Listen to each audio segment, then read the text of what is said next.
ನಮಸ್ಕಾರ ವೀಕ್ಷಕರೇ, ಅಮ್ಮನ ಕೈರುಚಿ ಚಾನಲ್ಗೆ ನಿಮಗೆಲ್ಲರಿಗೂ ಸ್ವಾಗತ. ಇವತ್ತಿನ ವಿಡಿಯೋದಲ್ಲಿ ನಾನು ರೆಗ್ಯುಲರ್ ಆಗಿ ಮನೆಯಲ್ಲಿ ಮಾಡುವಂತಹ ಮಟನ್ ಸಾಂಬಾರ್ ಮಾಡೋದನ್ನು ನಿಮ್ಮ ಜೊತೆ ಶೇರ್ ಮಾಡ್ಕೊತಾ ಇದ್ದೀನಿ. ತುಂಬ ರುಚಿಯಾಗಿರುತ್ತೆ. ಖಂಡಿತ ನೀವು ಕೂಡ ಈ ವಿಧಾನದಲ್ಲಿ ಮನೆಯಲ್ಲಿ ಟ್ರೈ ಮಾಡಿ ನೋಡಿ. ನಾನಿಲ್ಲಿ ಅರ್ಧ kg ಮಟನ್ನ ಚೆನ್ನಾಗಿ ತೊಳೆದು ಇಟ್ಕೊಂಡಿದ್ದೀನಿ. ಇದನ್ನು ಫಸ್ಟು ಒಂದೆರಡು ವಿಷಲ್ ಕೂಗಿಸ್ಕೊಂಬಿಡೋಣ. ಏಕೆಂದರೆ ಕೆಲವೊಂದು ಸರಿ ಮಟನ್ ಸರಿಯಾಗಿ ಬೇಯಲ್ಲ. ಫಸ್ಟು ಕುಕ್ಕರ್ ಕಾದ್ಮೇಲೆ ಅದಕ್ಕೆ ಸ್ವಲ್ಪ ಎಣ್ಣೆ ಹಾಕಿ ಸ್ವಲ್ಪ ಈರುಳ್ಳಿ ಸಣ್ಣದಾಗಿ ಹೆಚ್ಕೊಂಡು, ಇದು ಬರೀ ಮಟನ್ ಬೇಯೋದಕ್ಕೆ ಒಗ್ಗರಣೆಗೆ ಹಾಕ್ತಾ ಇರೋದು. ಈ ಸ್ವಲ್ಪ ಈರುಳ್ಳಿ, ಒಂದು ಚಕ್ಕೆ, ಒಂದು ಲವಂಗ ಇಷ್ಟನ್ನು ಹಾಕಿ ಸ್ವಲ್ಪ ಅದನ್ನು ಎಣ್ಣೆಯಲ್ಲಿ ಹುರ್ಕೊಳ್ಳೋಣ. ಈ ರೀತಿ ಫಸ್ಟೇ ನಾವು ಮಟನ್ನ ಕೂಗಿಸ್ಕೊಳ್ಳೋದ್ರಿಂದ ಆಮೇಲೆ ನಾವು ಮಸಾಲೆ ಹಾಕಿ ಕೂಗಿಸ್ಕೊಳ್ಳೋವಾಗ ಚೆನ್ನಾಗಿ ಬೆಂದಿರುತ್ತೆ. ಇಲ್ಲಾಂದರೆ ಒಂದೊಂದು ಸರಿ ಮಟನ್ ಎಷ್ಟು ವಿಷಲ್ ಕೂಗಿಸಿದ್ರೂ ಬೇಯೋದೇ ಇಲ್ಲ, ತುಂಬ ಗಟ್ಟಿಯಾಗಿರುತ್ತೆ. ಆವಾಗ ಮಸಾಲೆ ಕೂಡ ಗಟ್ಟಿಯಾಗಿಬಿಡುತ್ತೆ, ಸಾಂಬಾರು ಅಷ್ಟೊಂದು ಚೆನ್ನಾಗಿ ಬರಲ್ಲ. ನೋಡಿ, ಇವಾಗ ತೊಳೆದಿಟ್ಕೊಂಡಿರೋ ಮಟನ್ನ ನಾನು ಇದಕ್ಕೆ ಹಾಕ್ತಾಯಿದ್ದೀನಿ. ಸೊ ಇದನ್ನೆಲ್ಲ ಚೆನ್ನಾಗಿ ಒಂದು ಸರಿ ಎಣ್ಣೆಯಲ್ಲಿ ಮಿಕ್ಸ್ ಆಗೋ ಥರ ಇದನ್ನು ಚೆನ್ನಾಗಿ ಒಂದು ಸರಿ ತಿರುಗಿಸ್ಕೋಬೇಕಾಗತ್ತೆ.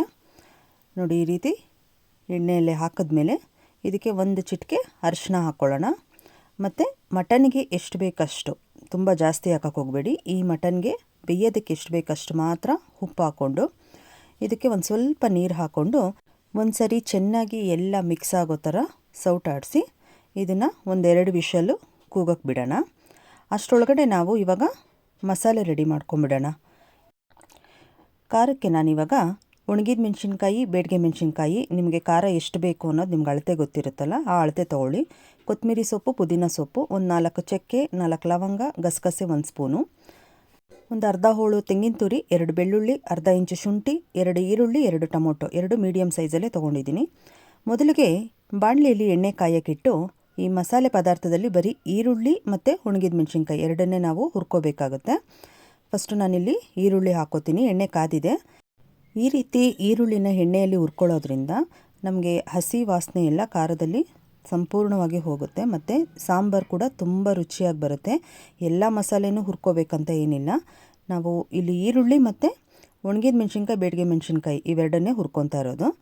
ನೋಡಿ, ಇದನ್ನು ಕೂಡ ಇವಾಗ ಹಾಕ್ಕೊಂಡು ಹುರ್ಕೊಳ್ಳೋಣ. ವೀಕ್ಷಕರೇ, ನೀವು ಮನೆಯಲ್ಲಿ ಕೆಲವರು ಸಾಂಬಾರು ಪುಡಿ ಮಾಡಿದಾಗೆ ಮಟನ್ ಸಾರು ಪುಡಿ ಕೂಡ ಮಾಡಿ ಇಟ್ಕೊಂಡಿರ್ತಾರೆ. ಆ ರೀತಿ ಇದ್ದರೆ ತೊಂದರೆ ಇಲ್ಲ. ನೀವು ಮಟನ್ ಸಾಂಬಾರು ಪುಡಿ ಕೂಡ ಡೈರೆಕ್ಟಾಗಿ ಹಾಕ್ಕೋಬೋದು ಎಷ್ಟು ಬೇಕಷ್ಟು. ನಾನಿಲ್ಲಿ ನಿಮಗೆ ತೋರಿಸೋದಕ್ಕೋಸ್ಕರ ಮೆಣಸಿನ್ಕಾಯಿ ಹಾಕ್ತಾಯಿದ್ದೀನಿ.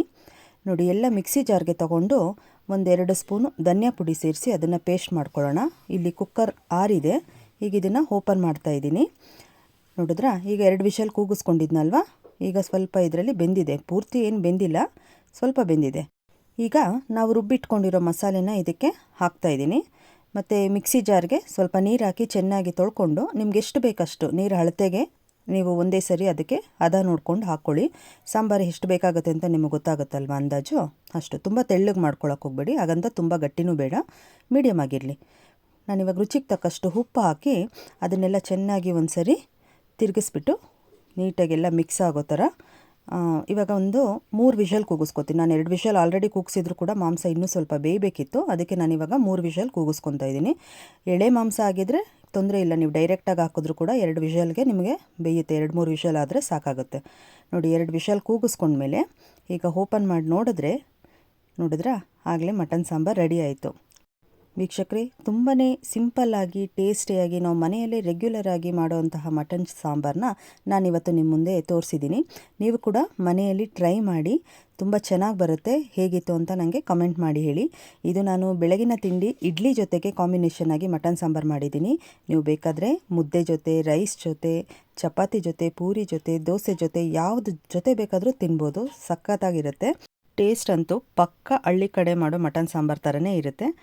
ನೀವೊಂದ್ಸರಿ ಟ್ರೈ ಮಾಡಿ ನೋಡಿ ವೀಕ್ಷಕರೇ. ಈ ರೀತಿ ಮಟನ್ ಸಾಂಬಾರನ್ನ ನೀವು ಮನೆಯಲ್ಲಿ ಟ್ರೈ ಮಾಡಿದ್ಮೇಲೆ ಖಂಡಿತ ಟೇಸ್ಟ್ ಹೇಗಿತ್ತು ಅಂತ ಹೇಳಿ ನನಗೆ ಕಮೆಂಟ್ ಬಾಕ್ಸಲ್ಲಿ ಕಮೆಂಟ್ ಮಾಡಿ ಹೇಳಿ. ತುಂಬ ಚೆನ್ನಾಗಿರುತ್ತೆ. ನನ್ನ ವಿಡಿಯೋ ನಿಮಗೆ ಇಷ್ಟ ಆಗಿದರೆ ಪ್ಲೀಸ್ ಲೈಕ್ ಮಾಡಿ, ಶೇರ್ ಮಾಡಿ, ಸಬ್ಸ್ಕ್ರೈಬ್ ಮಾಡಿ, ಹಾಗೆ ಬೆಲ್ ಐಕಾನ್ ಮೇಲೆ ಕ್ಲಿಕ್ ಮಾಡಿ. ನಾನು ಮುಂದೆ ಹಾಕೋ ಎಲ್ಲ ನೋಟಿಫಿಕೇಷನ್ ಕೂಡ ನಿಮಗೆ ಬರುತ್ತೆ. ಇನ್ನಷ್ಟು ವಿಧವಾದ ಹೊಸ ರುಚಿಗಳೊಂದಿಗೆ ನಿಮ್ಮನ್ನು ಮುಂದಿನ ವಿಡಿಯೋದಲ್ಲಿ ಭೇಟಿ ಆಗ್ತೀನಿ.